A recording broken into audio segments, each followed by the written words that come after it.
नमस्कार, अपना एमपी आप देख रहे हैं और आपके साथ मैं हूं अंशिका पाठक। शुरुआत करेंगे बुलेटिन की जबलपुर से आ रही खबर के साथ। सिहोरा के पास प्रयागराज से आ रही मिनी बस ट्रक से टकरा गई और इस हादसे में 7 लोगों की मौत हो गई है। 2 लोग गंभीर रूप से घायल हुए हैं। मिनी बस प्रयागराज से तेलंगाना के रंगारेड्डी जा रही थी। बताया जा रहा है कि रॉन्ग साइड से ट्रक आने की वजह से यह हादसा हुआ। इस पर मुख्यमंत्री डॉक्टर मोहन यादव ने भी दुख जताया है और 7 लोगों की मौत की खबर मिल रही है।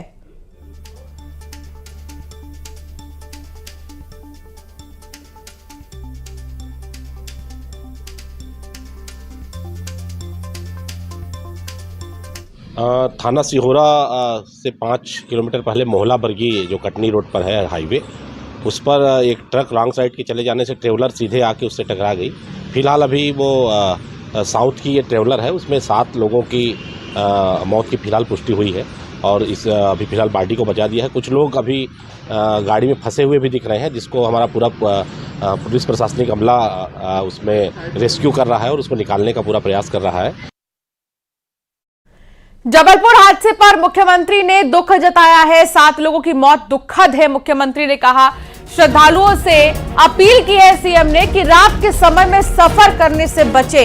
हालांकि काफी दुखद 7 लोगों की मौत हो गई है और श्रद्धालुओं से सीएम ने अपील की है कि रात में सफर करने से बचे।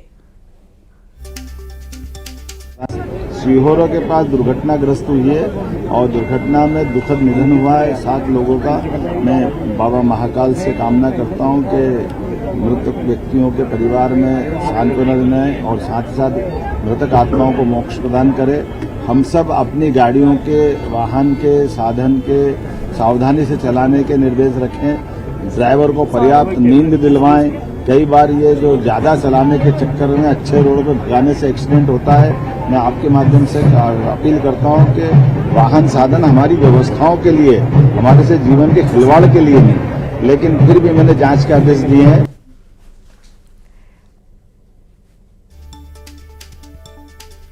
श्रीनिवास संवाददाता साथ जुड़ गए हैं। श्रीनिवास, 7 लोगों की मौत हो गई है, बेहद दुखद है। मुख्यमंत्री ने अपील की है कि रात के समय बिल्कुल भी सफर ना करें।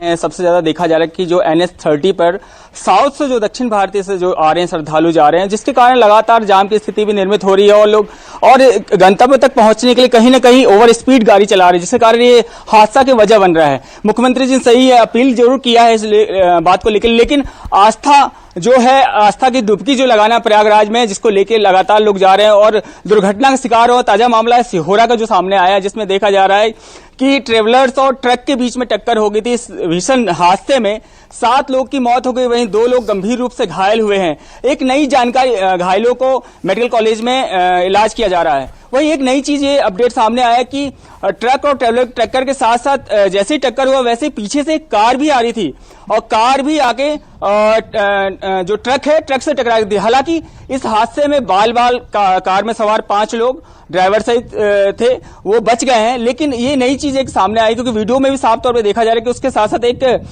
कार भी भिड़ी हुई थी, लेकिन सभी कार सवार भी सुरक्षित है। लेकिन हालांकि ट्रेवलर में जो 9 यात्री सवार थे, जिसमें 7 लोग की तो मौके पे ही मौत हो गई, वहीं 2 लोग गंभीर रूप से घायल है, जिन्हें मेडिकल कॉलेज में इलाज चल रहा है। साफ तौर पे देखा, इस हादसे की जो वजह है जो अभी बताई जा रही है, क्योंकि NH-30 4 लाइन है और ये जो प्रयागराज महाकुंभ से स्नान करके जब ये तेलंगाना के रंगारेड्डी के निवासी जो सभी जो मृतक हैं, वो जब लौट रहे थे सिहोरा के पास, जैसे पहुंचे तो वहां पे एक नहर की पुलिया के पास आके जो रॉन्ग साइड से आ रही थी ट्रक आगे उनसे टकरा गया और टकराने के बाद स्थिति ये हो गई भयावह की भीषण हादसा की तस्वीर जो सामने आया, इससे दिख रहा है कि जो ट्रक है वो ट्रेवलर के ऊपर डायरेक्ट सवार हो गया और चकनाचूर स्थिति में हो गई। और विजुअल में साफ तौर दिख रहा है किस प्रकार से ट्रेवलर नीचे दब गई है। उसमें से रेस्क्यू करके, दबे हुए लोगों को रेस्क्यू करके वहां से घायलों को निकाला जा रहा था, निकालकर उनको अस्पताल पहुंचाया जा रहा था। लेकिन हालांकि पीछे जो सामने से लेके बीच सेंटर तक में जितने 7 लोग बैठे थे, वो वहीं ट्रेवलर के अंदर ही दबने के कारण उनकी वहीं मौत हो गई थी। बिल्कुल, और इसलिए देखिए अपील की गई है कि रात के समय में सफर करने से बचे। श्रीनिवास, नजर बनाए रखिएगा। फिलहाल बहुत शुक्रिया जानकारी साझा करने के लिए। बैतूल की बात करेंगे, जहां समोसा खाने के बाद परिवार के 4 लोगों की तबीयत खराब हो गई। अचानक से चिचौली ब्लॉक के बन्नू ढाना गांव में उल्टी दस्त के बाद एक 13 साल की लड़की ने दम तोड़ दिया। तो वहीं परिवार की 2 महिला और 1 लड़की जिला अस्पताल में भर्ती है। प्रशासन ने गांव में जांच टीम भेजी है और आशंका जताई जा रही है कि फूड पॉइजनिंग के चलते इनकी तबीयत खराब हुई है।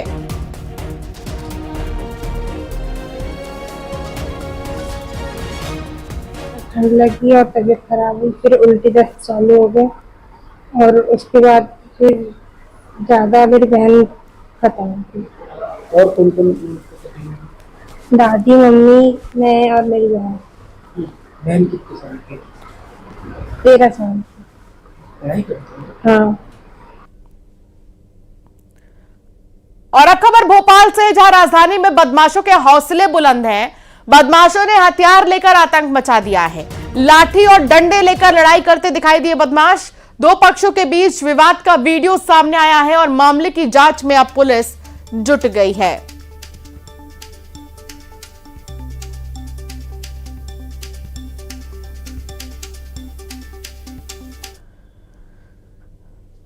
तो मुरैना में एक प्राइवेट अस्पताल में मारपीट का मामला सामने आया। बताया ये जा रहा है कि कोतवाली थाना क्षेत्र में स्थित एक निजी अस्पताल में मरीज को रेफर करने को लेकर डॉक्टर और मरीज के अटेंडर के बीच मारपीट हो गई। मारपीट के दौरान दोनों तरफ से जमकर लात और घूंसे चप्पल चले हैं। फिलहाल पुलिस मामले में अब तक इसलिए कार्रवाई नहीं की क्योंकि उन्हें कोई शिकायत ही नहीं मिली।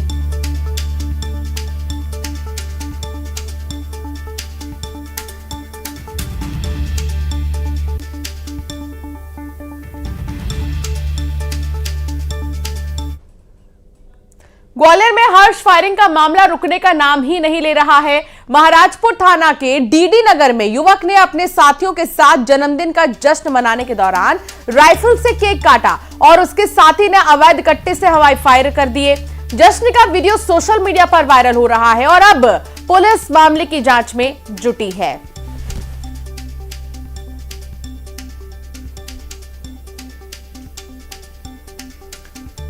तो वही सौरभ शर्मा की स्पेशल कोर्ट में पेशी होगी। चेतन और शरद की भी स्पेशल कोर्ट में पेशी होगी। ईडी को मिल सकती है तीनों की रिमांड। ईडी के विशेष आवेदन पर तीनों की पेशी होगी और ईडी ने नई याचिका लगाकर प्रोटेक्शन वारंट मांगा है। तो सौरभ शर्मा की आज स्पेशल कोर्ट में पेशी होगी। चेतन और शरद की भी आज स्पेशल कोर्ट में पेशी है। ईडी को मिल सकती है तीनों की ही रिमांड। शैलेंद्र संवाददाता साथ जुड़ गए हैं। शैलेंद्र, क्या जानकारी मिल रही है रिमांड को लेकर, क्या उम्मीद जताई जा रही है?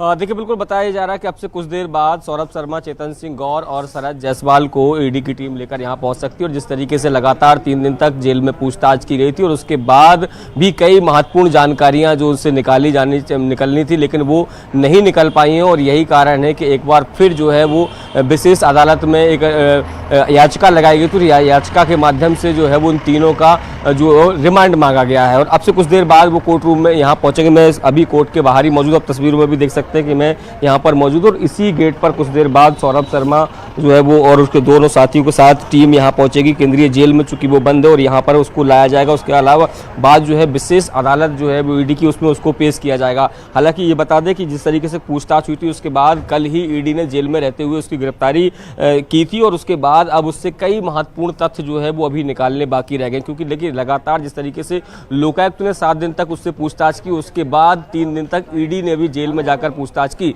लेकिन जो राज है वो उगल नहीं रहा है और जो रटे रटाए जवाब है वही सौरभ, चेतन की तरफ से लगातार उनके जवाब दिए जा रहे हैं। तो ऐसे में अब ईडी चाहती है कि उस पूरे मामले को गंभीरता के साथ और अध्ययन जो है उसका और विवेचना की जाए और यही कारण है कि जो डिमांड है वो ईडी की तरफ से की गई थी याचिका के माध्यम से कि कुछ दिन की पुलिस रिमांड और चाहिए। और उसके बाद अब देखना होगा कि आज अब से कुछ देर बाद जब तीनों को कोर्ट में पेश किया जाएगा उसके बाद कितने दिन की पुलिस रिमांड ईडी को मिल पाती है और क्या फिर ईडी की पूछताछ में जिन सवालों के जवाब ईडी हो, लोकायुक्त की टीम हो तलाश रही है, क्या वो जवाब मिल पाते हैं या नहीं, ये देखने वाली बात होगी। जी, बहुत शुक्रिया शैलेंद्र जानकारी साझा करने के लिए।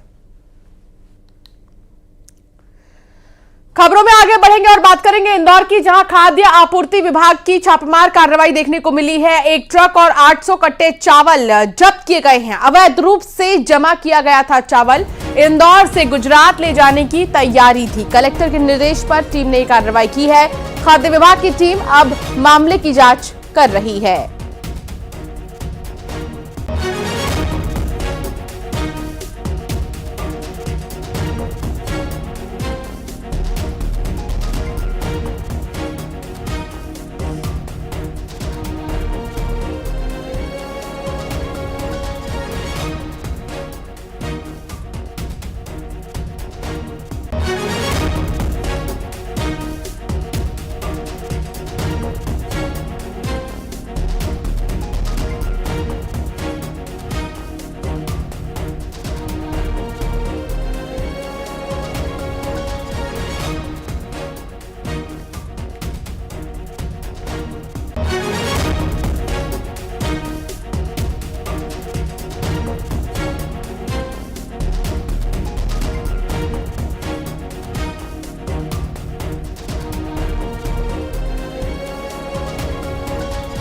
तो इंदौर से यह मामला सामने आया, जहां खाद्य आपूर्ति विभाग ने बड़ी कार्रवाई की है। मिथिलेश संवाददाता साथ जुड़ गए हैं। मिथिलेश, 800 कट्टे चावल जब्त किए गए हैं, एक ट्रक भी जब्त किया गया है, क्या जानकारी मिल रही है?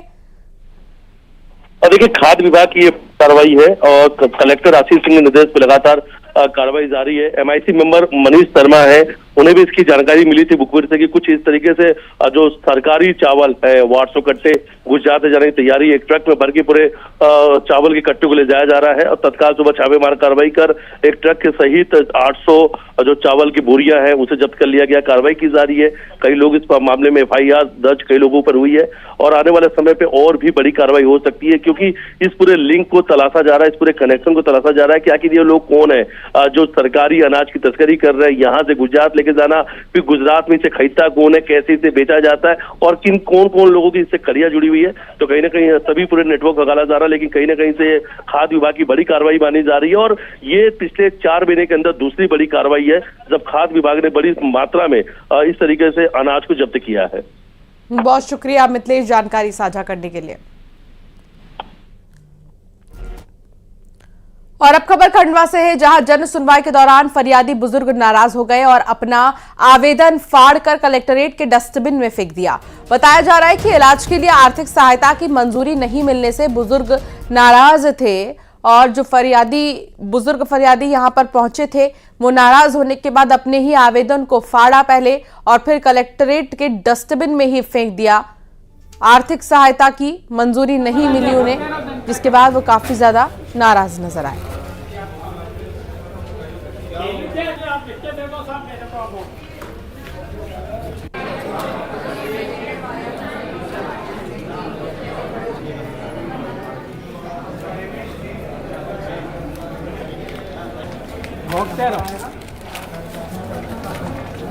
क्या हो गया? वैल्यू नहीं करी भोपाल में, रिजेक्ट कर दिया केस। इनकी वैल्यू क्या है वहाँ पर भोपाल में?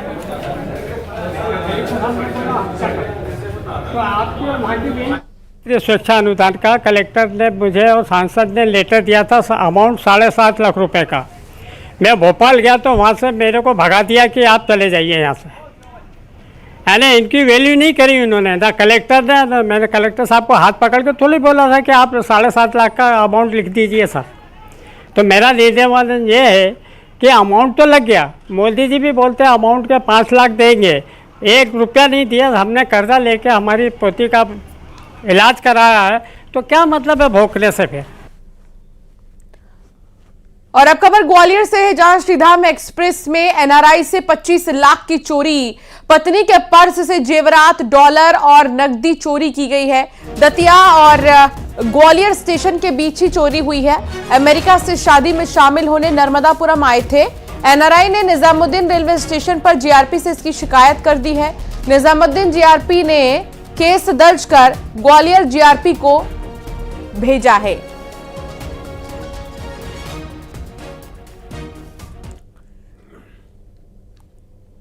ग्वालियर में आवारा कुत्तों का आतंक बढ़ता ही जा रहा है। 5 साल के मासूम पर कुत्तों ने हमला कर दिया है, जिसमें बच्चा गंभीर रूप से घायल हो गया, जिसे अस्पताल में भर्ती किया गया। तो शहर में 24 घंटे में डॉग बाइट के 413 मामले सामने आए हैं।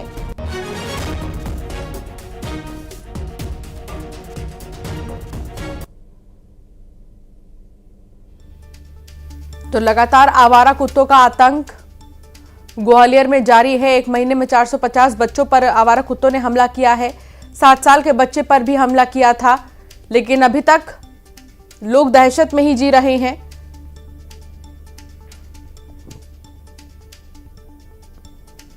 सबसे बेसिक समस्या है कि बच्चों की सबसे बड़ी समस्या हो रखी है कि बच्चे छोटे खेलते हैं नीचे, अब उस समय कुत्ते के झुंड पे हमला कर दे तो वो बेचारे असहाय हो जाते हैं और कुछ बच्चों के साथ घटना भी हो चुकी है। तो सबसे बड़ी समस्या हमें हमारे बच्चों को लेकर है और हम लोगों के साथ भी ये समस्या है और हम अब लेडीज वगैरह हम स्टिक लेके चलने लगे हैं कुत्तों को भगाने के लिए। और घर से निकलना बहुत परेशान वाली बात हो गई, परेशानी है क्योंकि कुत्तों का झुंड यहाँ बहुत परेशान करता है। इसकी वजह से हम अकेले कहीं सामान लेने जाना है, कुछ लेने जाना है तो निकल नहीं पाते। ये डंडा हमेशा हमारे साथ रहता है, बिना डंडे के हम चल नहीं सकते। और कई बार हमारी कॉलोनी में अटैक हो चुका है महिलाओं के ऊपर, बच्चों के ऊपर और पुरुषों के ऊपर, सब भी बहुत परेशान है। ये हमारे लिए बहुत ही ज्यादा चिंता का विषय है। फिर इंजेक्शन लगवाने पड़ते हैं, काफी दिक्कत होती है, लेकिन कुत्तों पकड़ में नहीं आ रहे हैं। नगर निगम वालों को बुलवाया अभी 1-2 बार, लेकिन वो आकर नहीं ले पाए, चले जाते हैं, इधर छिप जाते हैं। मुरैना में अपराधियों के हौसले बुलंद है और यही वजह है कि बदमाश वारदात को अंजाम देने से बाज नहीं आ रहे। ताजा मामला रामपुर थाना क्षेत्र का है, जहां हथियारबंद बदमाशों ने आदिवासी दंपत्ति को बंधक बनाकर 40 बकरियां लूटकर फरार हो गए। तो वहीं पुलिस ने मामला दर्ज कर जांच शुरू कर दी है। आरोपियों की तलाश की जा रही है कि कौन है आरोपी, कहां से आए थे। और बड़ी बात तो यह है कि लगभग 40 बकरियां बताई जा रही हैं जिनको लूटा गया है और लूटकर ये 40 बकरियां फरार हो गए।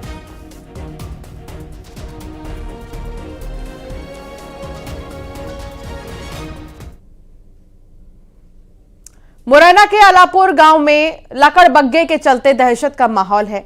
दरअसल जंगल से निकलकर लकड़बग्गा गांव पहुंच गया। गांव में लगे सीसीटीवी में लकड़बग्गे का मूवमेंट देखे जाने के बाद से ही दहशत में लोग हैं। लोगों की सूचना के बाद वन विभाग की टीम लकड़बग्गे की तलाश में जुटी है। गांव के आसपास लकड़बग्गे की तलाश अभी जारी है।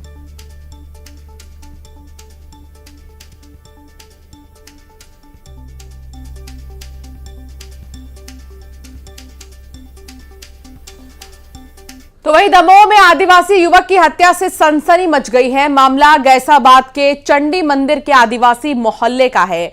मृतक ओमकार आदिवासी का शव उसके घर के सामने ही पड़ा मिला। जानकारी के बाद गैसाबाद थाना पुलिस डॉग स्क्वाड टीम के साथ मौके पर पहुंची और जांच की। आशंका जताई जा रही है कि आपसी विवाद में युवक की हत्या की है। फिलहाल पुलिस ने जांच कर जल्द ही आरोपी को गिरफ्तार करने का दावा किया है।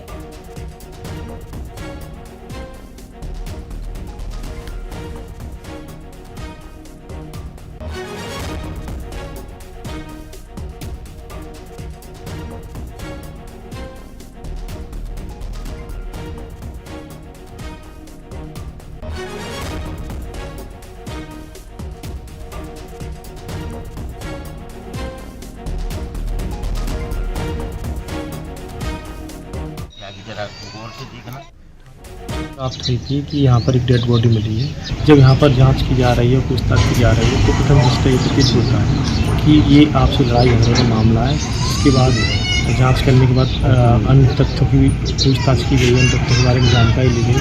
संभवतः ये लड़ाई झगड़े का मामला है और जल्द ही पुलिस इसमें जो आरोपी है उसके विषय में बताएगी। कल परीक्षा पे चर्चा का दूसरा एपिसोड है। कल सुबह 10 बजे प्रसारित होगा दूसरा एपिसोड। दीपिका पादुकोण जो है परीक्षा पे चर्चा करेंगी। इससे पहले आपने प्रधानमंत्री नरेंद्र मोदी को भी देखा और अब दीपिका पादुकोण भी परीक्षा पे चर्चा करेंगी। क्या इम्पोर्टेंट चीजें हैं जो हम कर सकते हैं हमारी मेंटल हेल्थ को ठीक रखने की। Welcome the one and the only Deepika Padukone.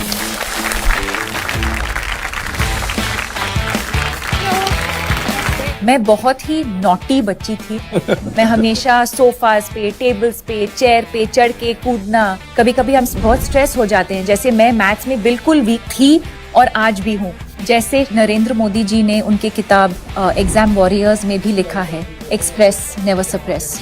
So always express yourselves, whether it's with your friends, family, parents, teachers, journaling is a great way to express yourself. मैं बस काम करती गई और एक दिन ऐसे आया जब मैं बेहोश हो गई और कुछ दिनों के बाद रियलाइज हुआ कि मुझे डिप्रेशन हुआ था. So I want you all to visualize one strength that all of you think you have and write it down.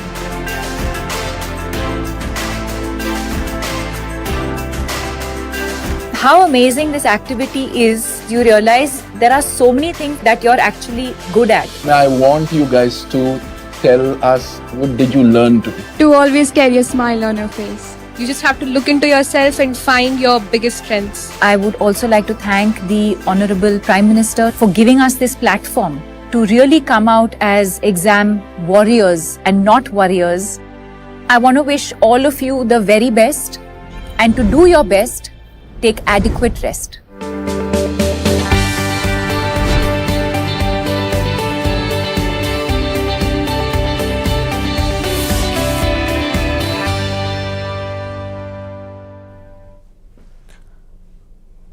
और चलिए अब एक नजर टॉप 20 खबरों की ओर। जबलपुर में मिनी बस और ट्रक के बीच हुई जोरदार